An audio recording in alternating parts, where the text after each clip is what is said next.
ప్రసన్నాంజనేయం ప్రభాదిత్యకాయం ప్రకీర్తిప్రదాయం భజే బాలగాత్రం భజేహం పవిత్రం.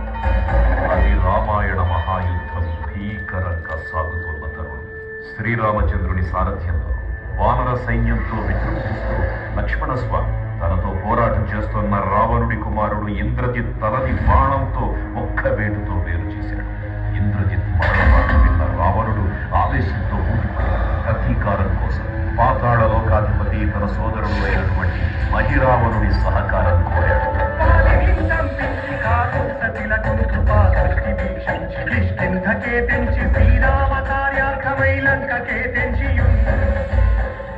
ఆ జీవి మకర ధ్వజుడు అనే తన పుత్రుడు మహాసముద్రాన్ని దాటుకుండగా నీటిలో పడ్డ స్వేదవిందు ఒక మొసలి గ్రహించడం వల్ల జన్మించాడని తెలుసుకుని ఆశ్చర్యపోతాడు హనుమంతుడు.